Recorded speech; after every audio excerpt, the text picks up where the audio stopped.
Good morning. Hope things are finding you well. Okay, so got a call from a customer. He's going to be tearing into his combine, doing some work on the rotor. I thought you would enjoy seeing the inner workings of a machine like this, of that size, and he's getting it set up to cut some wheat.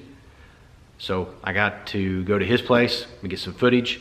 I'm going to go to a customer out that way, make a delivery, hit another delivery, and bring you guys along. So hope you enjoy the info, the shots I get. I got my truck loaded up, got product loaded in the back of that. So Schaefer man today, video blog man today. Let's roll. All right, so I made it over to Jeff's. Jeff's hired man Paul. He's going to talk about pulling the rotor out of this S98. What year is this combine? This brand new. Brand new. This year. 17 model. 16. How many hours do you guys put on this machine? 0. This is a 0-hour machine. So wheat is going to be its first time out. So a brand new rotor you guys have pulled out of here to make some mods. And have you done this mods to your other Gleaner combines? Yes. Okay. All right. So I'm going to come up here to Paul and talk about getting the rotor out. Then we'll go to the shop and I'll show you the piece that come out of there.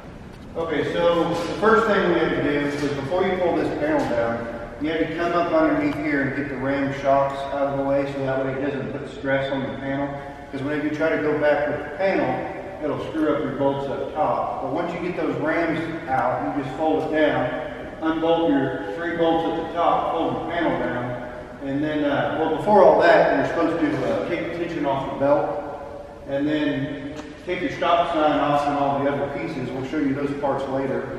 And then you just come in here with a forklift, or they make a jig from ACCO, but we haven't found that part number yet. And you come in and you put blocks and you tie a chain on the top, and then you just slide it right on out and lay it on the floor. Pretty simple. Is your other Gleaner combines designed the same way? All the Gleaners from the R series will be the same. Okay, so this is the side of the rotor facing the left side of the combine. This is the pillow block bearing that I was talking about before. 4 bolts that hold into the stop sign with those big 5/8 bolts. And then when you come in with your forks on the forklift, you're going to slide up underneath here, and you'll want to put these 2 blocks in between the back of your forks and the rotor, and then take a chain and tie around the top here and here, so that way you can pick it up and have all sorts of angle to pull it out nice and level. Okay, so the first thing you need to take off is this little wheel that tells you the RPM of the processor along with the bracket. And then you got to take this cover that goes on that stop sign over there, so that way you can access all the bolts and everything that you need to. And then after you take off the cover and all that good stuff, you got to take off the bearing block. And that's on the rotor. We'll show you that later. And then these 4 bolts that actually hold in the pillow block bearing. And then you just remove all the nuts on the outside and then remove your stop sign. Okay, so on this processor that we pulled out, we're adding the SunnyBrook kit, which comes with these pieces here, which are the mounts. And these all go on the end of the rotor. This is facing towards the left side of the combine. And you put these mounts here. This one's already been installed. You put them parallel with the original mounts that come out to here, so that way the sweeps will go on and bolt in place. And there will be 3 of those staggered down this bar on 3 sides of the rotor. And then on the other side of the rotor, we're going to have stair step down on all 3 sides, only one of them. So one of them will be here, millimeter off the end, and then the next one will be 301 millimeters off of the end, and then the next one will be 601 millimeters off the end, so that way it'll break everything up and thresh it as far as I understand. Here's the sweeps we installed in the 98. 9 of these in the separator, 3 in the thresher side. Here's a sweep that we modified to put in the 76. Because of the 25-inch rotor, this wouldn't fit, so we shaved it down and weighed them and installed in that. AGCO is engineers wanting 3/8 hardware, and SunnyBrook has 5/16, but I think we went with grade 8 and should be able to work, but AGCO wasn't happy with it. We've got the rotor back in now, got the sweeps on, getting ready to static balance it. We thought we got it close, we threw an extra weight on to see how bad it can get. You see as I roll it forward now, it's going to roll backward. So I definitely got the weight in the heavy spot. We're going to take this back off and put it back where we thought it needed to go, which was correct.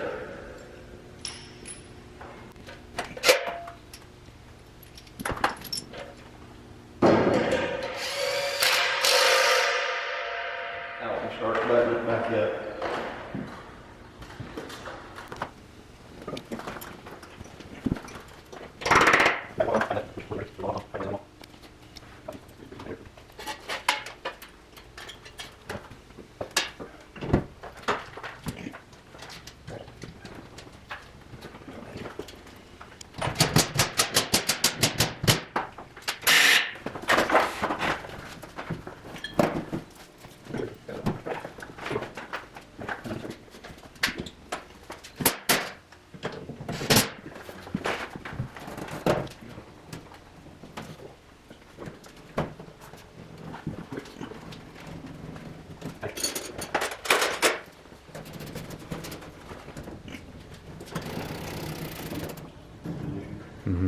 That wraps up the sweep install. About 4 hours to remove the rotor, install the sweeps, put the rotor back in. That ought to do it. We just got done installing the SunnyBrook sweep kit in our S98. We've had the sweep kits in previous machines. We've got one in our R76. This is the first time AGCO's kind of been pushing a sweep kit over the thresher area. So we just installed 3 sweeps over the thresher. We've been behind the game on speeding the chopper up, and the sweep kit has just eliminated all rumbling in soybeans. And we're hoping this is the next big step in performance. We've always had a great wheat and corn machine, and soybeans we felt we struggled in keeping up with the red and green combines in performance, and I think this will be the step above and beyond. Yeah, coming up through the farm, we went through a M2, what we started with, and into the N series, which everybody knows that was a disaster.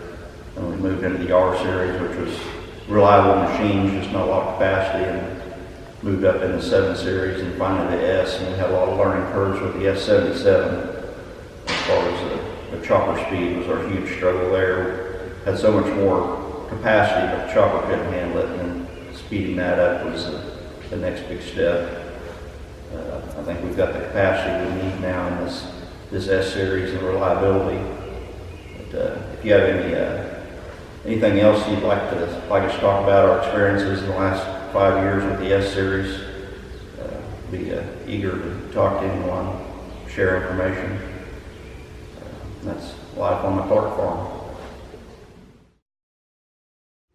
Okay, we didn't get any video of removing or installing the actual rotor, but this is the jig that Jeff made for us to do that. Instead of using a pair of forklift forks, what we do is we come into the side of the rotor with this, resting the back of the rotor here and coming up underneath the lip here. And then we take this chain that's about 5 or 6 feet long, and we wrap it around this top bar and hook it to the top, so that way we have complete control whenever we can come into the combine nice and level and just put it right into the gearbox.